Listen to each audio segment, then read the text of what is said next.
Amis de la plume et du papier, bonjour. Présidentielle de 2026, les choses se précisent peu à peu dans le cadre de l'organisation générale des élections de 2026. Les 7 sages de la Cour constitutionnelle lancent la balle dans le camp de l'Assemblée nationale, informe Dabarou. Et ceci suite à un recours formulé par Kodjo G. Gbeho pour dysfonctionnement des institutions de la République à l'occasion du parrainage des candidats à l'élection présidentielle de 2026. La Cour constitutionnelle impose une rélecture du code électoral, insiste justement Gaskiani Info et les 4 vérités. Mon confrère du quotidien Dynamisme Info se réjouit et pense que l'opposition peut se faire représenter à la présidentielle de 2026 car le droit de parrainage sera reconnu pour la 9e législature. Décidément, ce code électoral n'ouvre pas la porte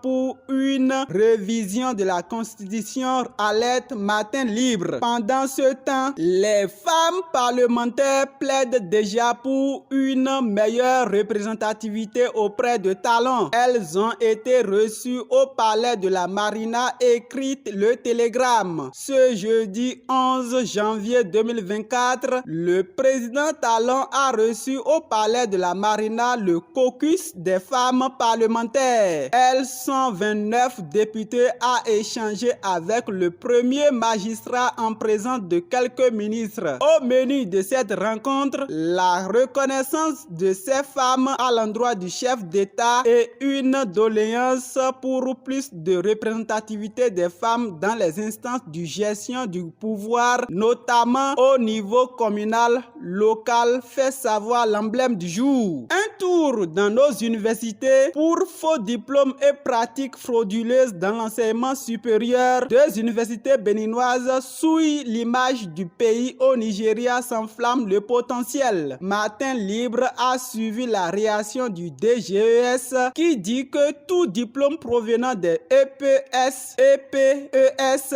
est un faux diplôme. Et pour renforcer la lutte contre le trafic des diplômes, le Bénin sujet 3 pistes au Nigeria, se réjouit le Chasseur Info. Et pendant ce temps, 2 transitaires ont été déposés en prison pour établissement de fausses cartes grises, placardent le Matinal. Le potentiel insiste et souligne que 2 gros morceaux dont un policier poursuivi sans mandat. La criette s'invite et une traque est lancée contre le reste du réseau. Guéguerre entre SE et maire, la réforme de la décentralisation semble ne pas encore finir de faire des mécontentements. À Dogbo, la révocation du SE est en téléchargement. Une procédure de sa révocation a été introduite ce lundi par les autorités politiques de la mairie de la commune, fait observer le potentiel. On reste avec le même journal qui nous informe que le procès des milliards s'ouvre demain lundi 15 janvier 2024 à la Criette. Le détournement de fonds à l'OBSU s'ouvre dès demain. Vodou Days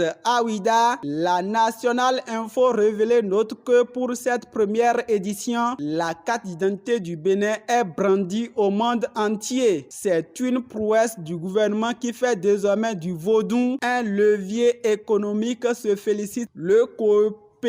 Et comme si cela ne suffisait pas, le leader du jour nous apprend qu'en marge de cette manifestation, Patrice Talon découvre et admire les merveilles dans la forêt classée de Kpaou. Il a démontré son intérêt pour la culture et les traditions béninoises, note le Figaro national. Le Bénin vient donc d'assumer avec fierté son héritage ancestral, jubile la boussole. Consultation du phare lors de la célébration de la fête nationale du Vaudou, le Bénin sous le signe Sa à Clan en 2024, informe l'affiche du jour. Selon le TOFA, l'année 2024 est sous le signe de la paix et la prospérité, écrit le projecteur. C'est un signe positif, acclame le potentiel. Pour le Canada du Nord, c'est plutôt un signe négatif et une année difficile pour les Béninois. Dans la foulée, le professeur professeur Maouyon Kakpo a apporté des éclairages sur la tenue des festivités dans les colonnes du quotidien Le Contemporain. Le Bokono qui a annoncé la prédilection est un député UPR rigole matin libre. D'interprétation en interprétation, le Béninois libéré a du mal à comprendre et se demande s'il faut y croire à la paix, l'abondance pour le Bénin selon le Bokono du Palais. Ce qui n'est pas difficile à comprendre, il faut noter que la célébration du Vodou Days reste un format inédit, conclut le quotidien du service public et quelques autres journaux tels que le Jupiter et l'événement du jour. Langage et idées péjoratives sur le vaudou. Le 10 janvier était l'heure de la déconstruction, écrit La Nation. Le défi information a aperçu le président Patrice Talon et son épouse décorés par Sa Majesté Togbe Yedi au temple de Vodou Mami. Une information confirmée par le Béninois libéré. Conseil des ministres de cette semaine, le gouvernement autorise le reclassement de 31 des agents des universités publiques. Dans le même temps, 61 membres du Conseil national d'éducation de la deuxième mandature rénovée retient le Chasseur Info. L'économiste parle d'un recrutement de 31 professeurs d'université. En prélude au Conseil des ministres, le porte-parole du gouvernement Wilfrid Léandre Humbedji au sujet d'une éventuelle révision de la Constitution répond dans la manchette du projecteur. C'est un débat qui n'en vaut pas la peine. Pour le président Patrice Talon, ce débat n'existe pas.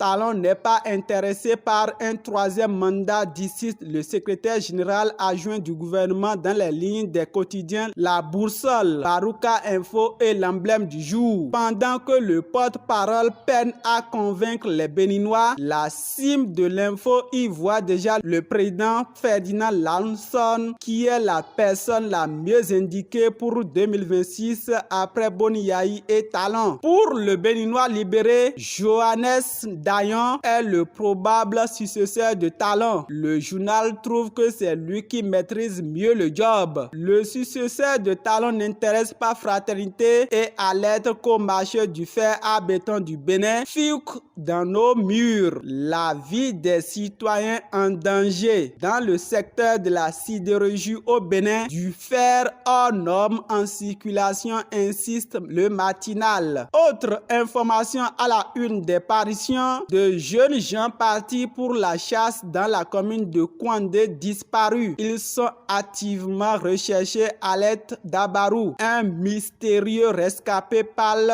d'un enlèvement par des personnes armées. Bouclons la boucle avec une note très utile dans les collines. Le préfet Odoubou est préoccupé par la réduction du chômage. Une campagne de remobilisation à Zoli qui porte déjà ses fruits et dont les populations jubilent de joie, écrit l'essentiel du jour. Information essentielle à retenir dans les colonnes nationales info révélées pour la deuxième édition du concours Reine des médias. Lucrèce Kachoré Agré, correspondante de la nationale info révélée, sacrée deuxième princesse pour avoir traversé la frontière avec plus de 5 millions de francs CFA sans déclaration. Un Nigérien jugé et son agent saisi au profit de l'État, affiche le télégramme. Gildas Odjoumani, merci de m'avoir suivi. À dimanche prochain, si Dieu nous prête vie.